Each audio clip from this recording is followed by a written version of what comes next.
Hi, AMC fans. I'm Ron Howard, the director and producer of In the Heart of the Sea. Now, this is an action-packed film based on true events that inspired the beloved story Moby Dick. I hope you'll join us in March when In the Heart of the Sea opens at AMC Theaters. And now, enjoy AMC Movie Talk. Hey everyone, welcome to AMC Movie Talk for movie fans. I'm your host, Ashley Mova, and this is the daily show where we give you all of the latest news from the world of movies, plus a little bit of insight into what it all means. Joining us, as always, is AMC Movie News Editor-in-Chief, John Campea. Well, greetings and salutations and happy frickin' New Year to everybody. Welcome to the best damn movie-related show on planet Earth, coming to you live from right here at the Stream.TV studios here in Hollywood, California. And we are so glad you decided to join us for this first AMC Movie Talk for 2015. Also here, writer-director John Schnapp.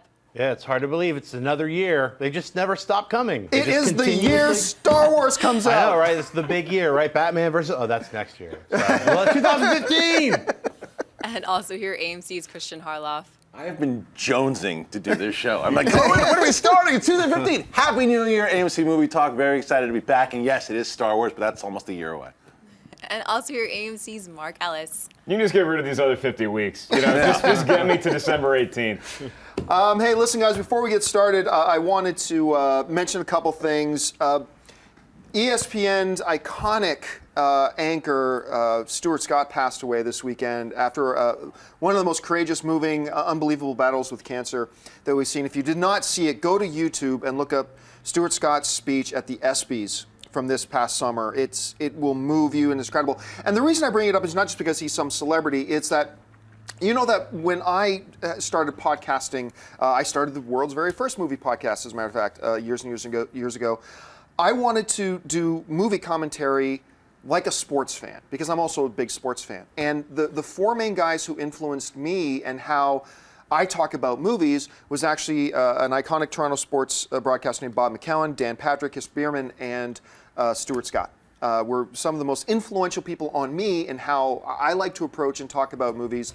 And his passing is incredibly sad, not just because he was an icon in the industry, but because it was just an absolutely courageous model-setting example of how you courageously and with dignity battle this sort of thing. It was incredible. So once again, I highly encourage you to go and look that up. Now, before we get to our first topic of the day, as happens all the time around here, after we get the show notes written, a piece of news drops that we absolutely got to talk about. And that piece of news right now for us is this. Ghost in the Shell continues to move forward. Of course, we've got the director from Snow White and the Huntsman is directing it. We've known that for a while. It's been rumored for a little while that Scarlett Johansson was going to take the lead in the film, and apparently now it's done. That's a signed deal. It's official. Scarlett Johansson will be starring in Ghost in the Shell. Schnepp, you just read about this story this morning.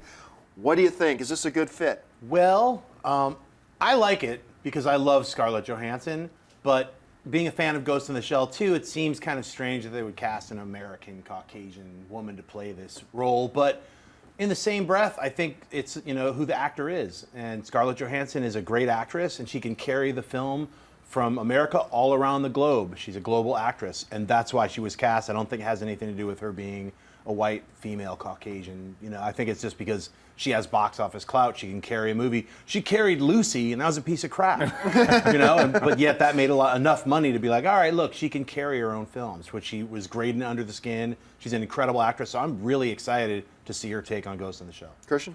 Yeah, I agree. I think that it makes sense of why she was cast for everything Schnepp just said, was that she's a box office action feminine star. She's a box office action star in general. What I worry about is not only because she's Caucasian, it's the fact that I don't want her to get oversaturated. Like that every single time they go to the female action star, they go to Scarlett Johansson. I would like to maybe see someone else, but I understand why they did it. It's a popular title, but it's also this is a movie star that is going to sell tickets. I like Scarlett Johansson very much. I'm not going to complain about it as I'm watching the movie, and I also agree Lucy was a piece of crap. There are 2 points of view on this. The first point of view is from the studio's point of view. From the studio's point of view, this is a great move. I mean, you're saying she's one of the few viable female action stars. And we wouldn't have necessarily thought of Scarlett Johansson just a few years ago as an action star. But now outside of Black Widow, she just did Lucy. This feels very Lucy-ish to me. And so absolutely, totally see it. I'm a little befuddled, I guess, from her point of view. This is a girl who is an Oscar-level actress, who can do a lot of stuff, who's already got a lot of action under her belt and more action coming up with the Marvel Cinematic Universe. It does seem like an odd choice for her at this point, but from a studio's point of view, from a fan point of view, I love it. Anyway, what do you think? I think she gets to be the star of a franchise and not just one of the Avengers. I mean, you look at what kind of movie this is and what the plot is, where it's basically combating cyber terrorism, which, does that sound like somebody we could use? Like, currently? That's awesome, and I think that she is the perfect one to play it, so she's not just beating people up. And she's great I mean, even look at what she's done with the Black Widow character, where that could have been a throwaway character, like, hey, you don't have superpower, what are you going to do? She actually makes herself part of a valuable part of that team. So I think with this, she gets to be the lone star. I think that's pretty exciting. All right, Ashley, let's get to our first regularly scheduled story of the day. Hey, the box office results are in for the first official weekend of 2015, and they break down like this. Coming in at the #1 spot for the third week in a row is the final Hobbit movie, The Battle of the Five Armies, taking in just under $22 million, bringing its domestic total to over $220 million, and its worldwide total to over $722 million. In the #2 position is the new Disney film Into the Woods, taking in just over $19 million. In the third spot is the Angelina Jolie directed film Unbroken, making just over $18 million in its second weekend. In fourth place is The Woman in Black 2, Angel of Death, making just over $15 million on its opening weekend. And rounding out the top 5 is The Latest Night at the Museum, Secret of the Tomb, taking in just under $14.5 million in its third weekend of release. John, what stands out to you with these box office results? There's a couple things that stand out to me. Number one, The Hobbit making over $720 million in just 3 weeks. That's becoming a behemoth. The second thing that's kind of interesting is that out of the top 5, but in the #8 spot, Hunger Games, Mockingjay, it looked like it might be a done deal that Guardians of the Galaxy was going to be the #1 U.S. box office film of 2014. Looks like it's actually going to be Hunger Games. It's only like $8 million behind now, and it's still in 8th place. So it will probably overtake Guardians for the #1 spot. But the big thing that stands out to me is in the #10 spot, Big Hero 6, in its 9th week of release, is still in the top 10. I thought that's crazy. I got a screener of it, so I watched it a few times again over the holiday. I like that movie more and more every time I watch it. I still get disappointed by the fact that the villain is kind of a throwaway villain, whatever. But I'm charmed by that movie more and more I watch it. Into the Woods, we were just talking about it before the cameras went on. Now that it's out, because I saw it before it came out, I couldn't really talk about it. That movie, if for those of you who have seen it, and I'm not going to give away any spoilers, but you see it in the trailer. If it ended at the happily ever after scene,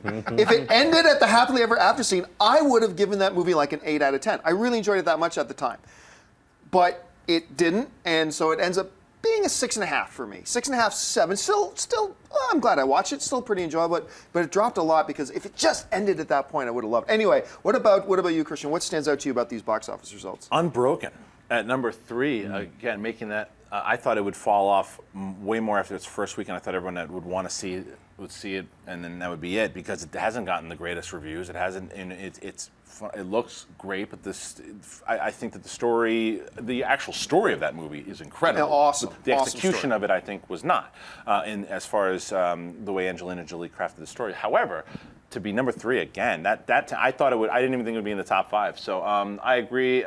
Woman in Black. I'm happy that it's #4 and not #1. And then and Hobbit making that kind of money, like you said, it's a monster. So the 3 is the only one that really shocked me. Mark? I was actually happy about Unbroken because I think even though it didn't get the critical reception that people thought it might and the critics didn't love it, it's still a great story and it deserves to be told. So just because it's not necessarily an Oscar caliber film, I think people should go see it in the theater because there is a lot to look at with that movie and it's a very engaging story. The Woman in Black 2, I'm a fan of her previous work. I didn't see this new movie. I understand because it's a horror movie and those usually do okay opening weekend, so it'll be interesting to see how that goes. And Night at the Museum 3. I wept like a baby watching that movie at the last half because of seeing Robin Williams in one of his last screen performances, so I think it's holding on, maybe partially because people they want to say goodbye. Shep?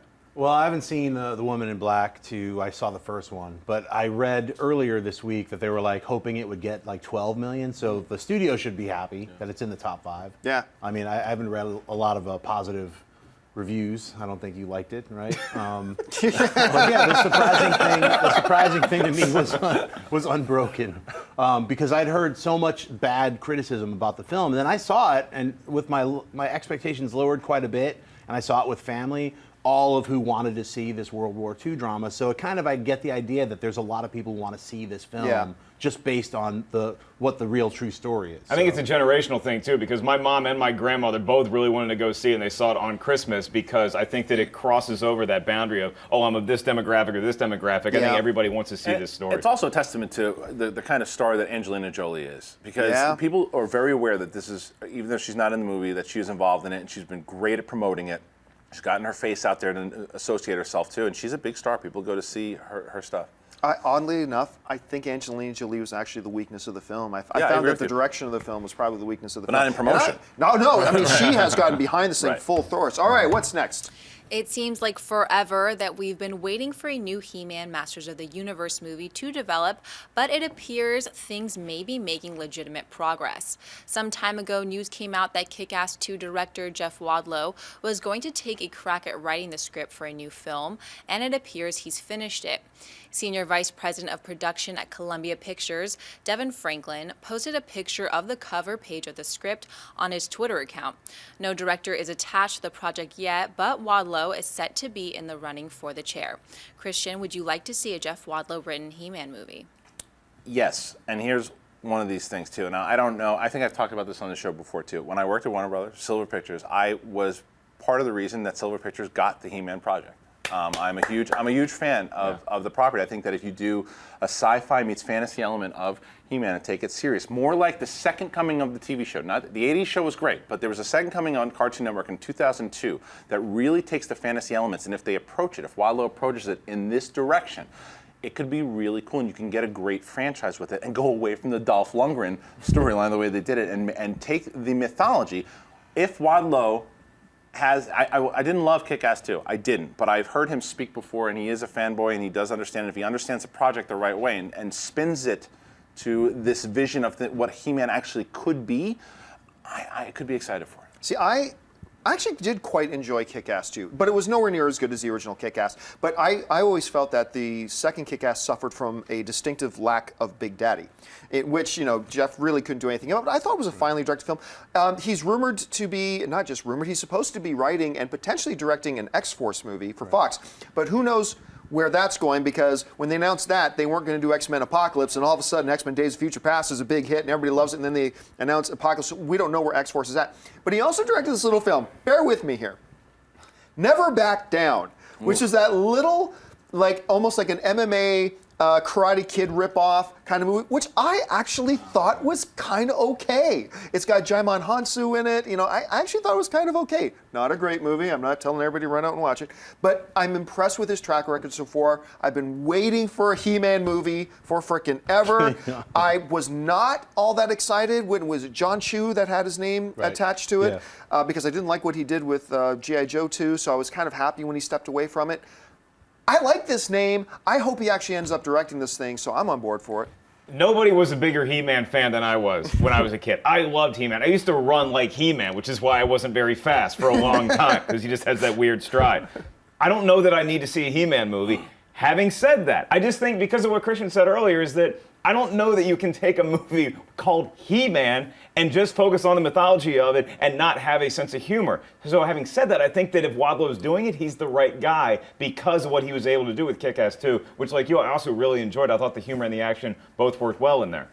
Okay, go ahead. No, this is important. Wouldn't it be weird if they actually cast a dude who looked like him? Look at He-Man right there. That's like in a real life world, that's like some kind of Joe Weider, weird, strange, extra ripped dude. But all of them were like that. So what if they did take it deadly serious, but made this crazy sword and sorcery film that was like a Frazetta painting come to life? I'd want to see that. I'm not going to defend it. It's simply that. All the women are super sexy. There's giant creatures. it's just a giant battle with sorcery and wizards and stuff. I would go see that. Don't forget that the original Masters of the Universe, the comic book, was not the 1980s cartoon that you remember. You're totally correct, and that's where, because it was like the USFL for me, where when it ended for me, it just ended. It wasn't like Star Wars or G.I. Joe, where I took it into years, in my adulthood. You couldn't go. It really is Lord of the Rings meets Star Wars if done correctly, and that It alone, can be. if done correctly, I say stay away from the sense of humor because that is what can sink it. So you don't say? Do you even call it He-Man, or do you call it Masters of the Universe? Originally, it was going to be Masters of the Universe. When I was at Warner Brothers, that's what they changed it to, and it was going to be really the magic elements of it all, and they were going to call it Masters of the Universe, and that was when Justin Marks was writing it. Is Orko in the movie? I hope so. I hope so. But But he's deadly serious. Here's the challenge, though. The big challenge. Just remember, you cannot do a Michael Keaton or even a Christian Bale in this, or a Ben Affleck in this thing. Who do you cast as He-Man? Like, I don't know a lot of high level actors that, obviously, you don't have to go pure Joe Weider bodybuilder, obviously, but you need a big guy. Why can't you do performance capture the same way that you did Reverse with Chris Evans? Right. That's expensive. That's really expensive. Well, That's really expensive. Let's get a giant bodybuilder and just replace his mouth, because that's what they kind of That's did. what they did with Lou Ferrigno and Hercules. But and Dolph Lundgren, they Schwarzenegger. replaced Lundgren's voice. He was Tom like, Brady just ended his contract with the Patriots early to do He-Man. They did my entire voice and Hercules Goes Bananas. All right, folks, we've reached that part of the show for buy and sell. Here's how this works. In front of her, Ashley's got a few other items in the world of movie news. She's going to run them down. Those of us at the table are simply going to say whether we buy it or sell it. So, Ashley, what do we got?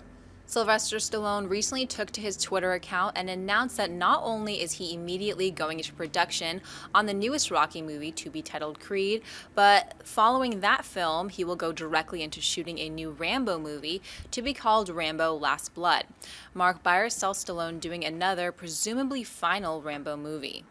Oh, I'm buying this. It's called Last Blood. Are you kidding me? I'm buying it simply for that picture of Stallone as Rambo looking through a camera lens. Like, how funny is that picture? And I think that Rambo movie that he did a few years ago was awesome. It was so It was And really I'd actually good. rather have something like this now, where I'm so kind of already tired of the Expendables, and maybe it was just last movie. It's just kind of like, you guys are just kind of going through the motions. I think that when the movie's all on his shoulders, like what a Rambo film would be, I think that he takes material more seriously, and I think the action's going to be intense. As long as Christian doesn't complain too much about the CGI blood, as in the last Rambo, I think this is a home run.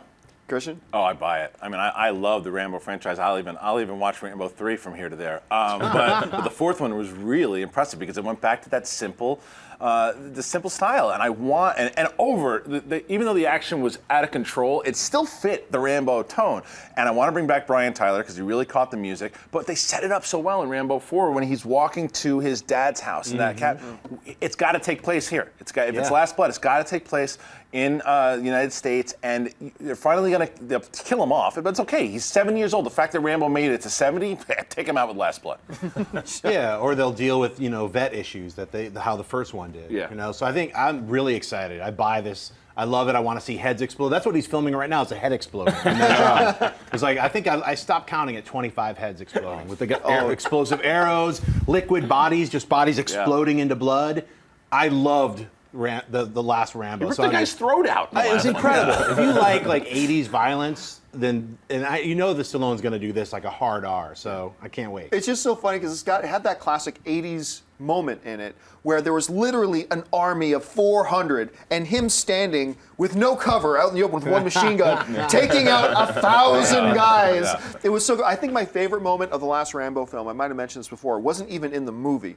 It was in that TV show Parks and Recreation where Chris Pratt, who plays this character Andy, is standing in front of a group of people at a party reenacting the entire last Rambo movie and listening up and goes, "You bring guns? No, we didn't bring guns. Then you ain't changing nothing." The way he does it, I thought that was great. I want to hear him yell that one line that he does again. Fire for shot! Fire for shot! That's the best. All right, what's next? Marvel has announced that they will air a brand new trailer for the upcoming Avengers Age of Ultron on ESPN on January 12th during the National College Football Championship game. Jeanette, buy or sell Marvel using a sporting event as a platform to launch their new trailer? I'll buy it because I'm not going to watch it. I'll watch it online. So, but I know you sportos out there are super excited about it. So I'll buy that, and I know that it's a smart move for Marvel because why not? That's a really well viewed event. So why not have the next Avengers trailer be on there? Mark? Oh, it makes perfect sense. You're going to see a lot more of the Avengers at the BCS National Championship game than you will Florida State, which I'm sorry about that, Christian. But no, I mean, look, this is a really exciting game. It's the first year that there's been a playoff system in college football, so there's going to be a lot of eyeballs on this game, and it makes perfect sense. I mean, it's the right timing. I thought that they might do one during the Super Bowl. They might still do a different one during the Super Bowl. So it seems like, well, the Super Bowl is almost a month away still. So if you want to start building excitement for Avengers, this is the way to do it. I think this kind of highlights for me, it's a big buy for me. I think this is a good marketing move, but it highlights for me that whole adage that we talk about here all the time, that, you know, we talk about the comic book as the source material, that like 1% of us sweaty nerds actually are comic book readers. There's not a lot of the people watching the college football championships that are avid readers of the comics. I mean, I think 3 of us at the table here will be watching the game. One of us will not be. Be reading a comic book. But I think this shows just how wide of an appeal a movie like The Avengers has. It's incredible. This goes to the hardest core of sports fans, to the biggest core of nerdity in the world, and that just kind of shows the appeal. For me, it's a big buy. It's a big buy, and the other thing is, even with the Schnepp, even if it was a joke, it's true though. A lot of people who say, I don't need to watch the sports game, I'm not into sports, I'm going to watch it on a computer and I'll watch it online. But there are also a lot of people not tapped into the constant looking into the movie news and watching our shows all the time. So they're not, people who aren't doing that maybe aren't as aware of the Avengers. Those people should be, though. They should be. but what they will be, they certainly will be when they're watching, like the dads who are watching the college football game and going, oh, that new Avengers movie's coming out. It brings more awareness to the casual moviegoer fan by putting it on that game as well, too. And it's easy enough to put it on Agents of S.H.I.E.L.D. It's easy. You're tapping into the same audience that you would be anyway. They're aware Agent of it. Carter, like they're doing with Ant-Man. Yeah, you're aware of it. That's a smarter move, I think, for Ant-Man, because for your fan base as well. But for a movie as big as this movie will be, very smart. But the issue of Ant-Man trailer is going to be playing with Agent Carter. That's more for Agent Carter than it is for Ant-Man. With this is clearly for Avengers Age of Ultron. I think it's a really good, smart move. All right, what's next? Could The Amazing Spider-Man 3 still be moving ahead at Sony? A storm of uncertainty has surrounded the Spider-Man franchise since it was announced that it was being pushed back to 2018, and then further confusion created by the emails and the Sony hacks. But now Cinema Blend is reporting that a New York agency has put out a casting call for Sony's The Amazing Spider-Man 3. In the casting call, it states that it is looking for extras for The Amazing Spider-Man 3, with Andrew Garfield and Dane DeHaan listed as stars. John Byers said that Sony is still moving forward with The Amazing Spider-Man 3. Hesitantly, I buy it because I've always kind of believed that The Amazing Spider-Man 3 will still happen and will still, in all this cloud and storms of, oh, they fired Andrew Garfield, oh, this is happening, oh, this is happening. Here's the problem with developing entire worldviews based on an email you get from some hacker. I don't know about you, but in 2014, I probably personally wrote about 12 to 1,500 email messages. And if you pulled out just 1 or 2 and put them out, it may look like I'm about to move to Chicago. If you just read 1, it may look like I'm about to buy a new Corvette or something like that. But if you actually read the context, the entirety of my email chain, you know that none of that is actually happening. Things can look, and I think that's what we do in Movie Fandom. We get one glimpse of one thing, and then we develop an entire philosophy around what is actually going on because we read that 7-line email. Well, really, but we don't know. There could have been 55 other emails that completely contradict that at the same time. So just for me personally, I never got caught up too much, other than with the job stuff. That was fascinating.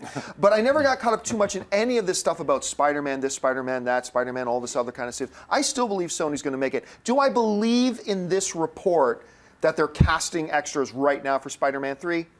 Yeah, probably not. No, I don't. But I've always believed that Sony will do Amazing Spider-Man 3, and I haven't seen anything to suggest or to convince me otherwise it's not going to happen. Anyway, Christian, what do you think? It's hard for me, but I think it's a ruse. I don't think they're going to make Spider-Man 3, and I think Marvel will get. If they do make it, it's going to be with. So you sell this report? I do sell. Excuse me. Yeah, I sell the report. I think that. Especially with the extras, I absolutely sell it. I think that it's going to be something where we find out down the line that Marvel has made a deal with Sony, and this is by nothing, me just thinking in my head, maybe hoping. We're just speculating. Speculating. I think that Marvel and Spider-Man will have a deal. Maybe Sony will be able to make a Spider-Man 3, but combined with some kind of deal that they do with Marvel. I don't know how it's going to down, but I just think there's too many reports of it. Granted, there were a few hacked emails here and there, but just the way things have been coming out in the public, I think that Spidey's coming back to Marvel. I really do, and I think we're going to hear about it this year. I don't. Anyway, Check it. I think just hearing it, talking about it. Now here's my little my new rumor. So they're both shooting in Atlanta. Okay, Civil War, Captain America: Civil War, and now the Amazing Spider-Man 3, also in Atlanta at exactly the same time. That's what this casting. So I'm conjecturing that they are doing what Batman vs Superman did when they shot that Gotham versus Metropolis sporting event 2 years ago. Remember they shot that 2 years ago, and that's 4 years that we have to wait for Batman versus Superman to come out. So I think they might be shooting a sequence that Sony's like, look, you can have the Amazing Spider-Man, you'll help us co-develop it, yada yada yada, and they're going to shoot that sequence. So you're going deep into the conspiracy theory super stuff. nerd freak style. They're shooting a sequence for Civil War, but Sony is still containing it and Could they possibly? Okay. Let's live in that for a second. If that was true, and that's an incredible thought. In today's day and age, could they possibly have kept that under wraps? That's happening. I don't think Sony could have. Obviously, there's reports about it. We're talking about it. There's no wraps. I mean, look, I'm buying this. Look, I love all your guys' ideas. I really do. I'm going to try to be a little bit more in the reality world for now. I'm not saying that those things couldn't happen, but I think I'm buying it from Sony's perspective that you need to put on a brave face and say, oh no, we're going forward. We had our Spider-Man Summit in January, and man, it was awesome. We got this great idea. We all are in agreement. This is the way to move forward. Plus, if they're casting extras, you know this, Christian. The worst thing about The Amazing Spider-Man 2 was the extras. They were horrendous. They were cheering while the Rhino's shooting at them. They didn't run. Yeah, they just getting shot to death. They need to be casting extras that can run. We need extras that can look scared, not excited. This is why you cast extras first in a movie. All right, folks, well, we've reached that part of the show for Mailbag. Listen, if you got a topic or a question you'd like us to address on the show, just email us anytime at amcmovietalk@gmail.com. Ashley's got some questions in front of her, so Ashley, what do we got? Rick Spellman writes, question, when you are looking forward to seeing a particular movie, but the runtime is 90 minutes or less, and it's not animated, does it have any chance of being good? I just found your podcast on Friday and love it. Great work. Oh, well, we're so glad that you found us. You're not going to find many feature films that are under 90 minutes. Very, very, very rare. But it's funny that you do mention that 90-minute mark. For me, that's kind of my target, my measuring stick for comedies. For me, comedies are best when they're between that between that 90 and maybe 110-minute mark at most. Because, with comedies, you don't have to spend time developing the emotional ties between this and this. You just get to the funny. And if you do get to the funny really well, you don't want to outwear it, So I find I like my comedies really nicely snuggled. Actually, probably more between 90 and 100 minutes where I like them. But you're not going to find, if you see a movie that's listed and it's listed at 72 minutes, you're probably either going to see a nature documentary or they're listing it wrong. You're not going to see movies that like. Anyway, Schnepp, what about you? Right, any movie that's running time, 82 minutes, avoid. Like The Plague, it's we couldn't figure out how to tell the story. Right. It's riddled with nightmares and bad decisions. Just end it. See, we can't just make the credits 40 minutes. It's all kinds of problems. But it made me laugh because it was that's not animated. And you're like, oh, that's right. If you look at some of the better animated films, like even Batman Year One, I think was 88 minutes. They had to tag a Catwoman short onto it to try to pad it out. And I loved it. It was a great animated version of Batman Year One. But any movie that's I'd love you guys to go out and find the best 20 movies that are under 90 minutes and please write it down. That would be an interesting list. I'd like to see that list. I got a couple of them. I think when you talk about comedy, you got the best chance of something being successful under 90 minutes because the funniest movie of all time, in my opinion, is Monty Python and the Holy Grail, and I think that clocks into 88 or 89 minutes. Ooh, and I think are you sure? I think Dr. Strangelove is under that cut too. What? I think that's true. However, in the modern era, both those movies came out in the 70s, so in the modern era, it's really tough just because that kind of seems to be what studios, that's their benchmark because it has to be at least 90 minutes. But I think it's ridiculous. I think that if you write a script that's 80 minutes and it's hilarious, put the movie out. We don't need 10 minutes of filler, but unfortunately, let's address the way the Google. world works. What is the runtime of Monty Python and Quest for the Holy Grail? We're going to get a definitive answer Siri. in a second. Siri, this is Android. And the runtime is 89 minutes. 89 There we go. There we go. Yeah, see, the one person that I wish would stick to this 90-minute is Judd Apatow. No kidding. Apatow, if he put it together a 90 to 100-minute movie, his movies would be so much better because all this characters and dialogue, they're great, but then the run, the comedies, I agree with you so much. You don't get that often. Now they're pushing it and pushing and pushing it.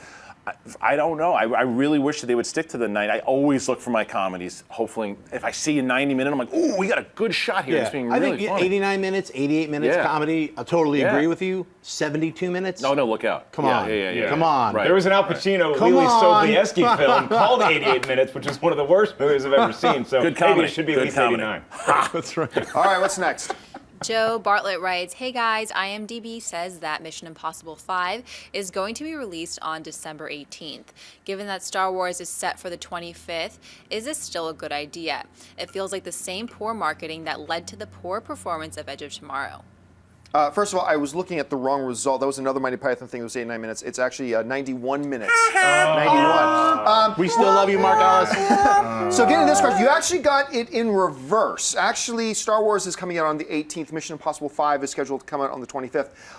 And no, I don't think there's any problem with this. Look, if people like going to a movie, they will go to see more than one movie in a month. I mean, and so look, you do want to be strategic about it, but the Christmas season is a high traffic season. Lots of people are going to go see more movies than they normally do.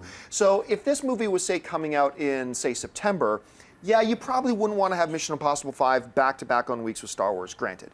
But I think because it's the Christmas season, it's not as big of a worry. Plus, you're coming out before Star Wars. The lion's share of the money your movie's going to make is going to be in that opening weekend and in the opening week. And this movie's going to get a full 7 days before Star Wars even comes out. I think they're No, it reversed comes though, out. yeah. No, it's reversed. Sorry. Yeah. Star Wars comes out. So it's coming out after Star Wars makes, because all the people at this table, we are going to be seeing Star Wars within 1 hour of it opening anywhere in the world. I will have seen it 7 times by the By time. the time Mission, no, but that's true. A lot of us are going to see that movie many times before Mission Impossible ever comes out on Christmas Day.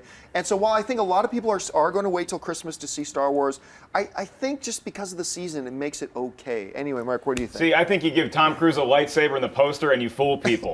Make them think they're seeing episode 7 It's when they're really seeing continuation. Mission It's episode Impossible 8, 5. actually. That's what they should do. Yeah, I mean, look, it's not ideal, but it's Christmas, so people are generally going to see more than one film if they're big movie fans. And again, Star Wars is not, you're not going to be able to get tickets for Star Wars even on Christmas, I don't think. I think that it's going to be sold out in a lot of theaters, and so what do you check to? If you can't get your first receiver, your hot route is Mission Impossible 5, that's pretty sweet. Well, that's a good point. It's the fallover Yeah. for Mission Impossible is going to be great from Star Wars. There's going to be a lot of sold out shows for it, and the fourth one was really good.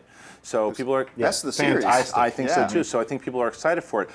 Ideally, if I was running that campaign, I wouldn't want it to come out after Star Wars. But you look at the positives in it, and like we just said, the fallover, the fact that people will want to see it. It'll hurt business a little bit. I think it will a bit, but not enough to where it's a Christmas season, like everyone said here. I think it's fine. You don't put it in summer at this point because there's too much coming out in summer and it'll get trampled. So I think Star Wars and Mission Impossible will be the two biggest pullers of the. Now, correct me if I'm wrong, but going back to what you were saying about the overflow issue, if I'm not mistaken, and correct me if I'm wrong, guys, but that is how Brendan Fraser's The Mummy based his entire business case. It got all the people who couldn't get in to see Star Wars The Phantom Menace because that was going to be like one of the most anticipated films of all time. Sure. And it made a ton of box office money off of that. Yeah, it it could be wasn't a bad strategy. Yeah, I mean, December 25th, I guarantee you Mission Impossible 5 is going to be number 2. Yeah. But it's going to still make $75 million, or some insane amount of money, because everyone's going to be going out. And I highly suggest, if you're at home with your family, to go see more than one movie during the Christmas holidays to try to keep everybody calm, because it gets a little weird when you're all crammed in with family and stuff. So go see movies. So that's great. It's You like, sound hey, like a man who just spent his holiday season with his family. it's not my family, other side's family, but we went and saw some movies, so it helped things out. But yeah, I can't wait to see Mission Impossible 5. Obviously, I'm going to see it after Star Wars, but so is everyone else. So. All right, folks. Well, unfortunately, because of all the extra stuff we had at the beginning with the Ghost in the Shell, we don't have time to get to our live Twitter questions. We will make sure we get to them tomorrow, though, so don't worry about it.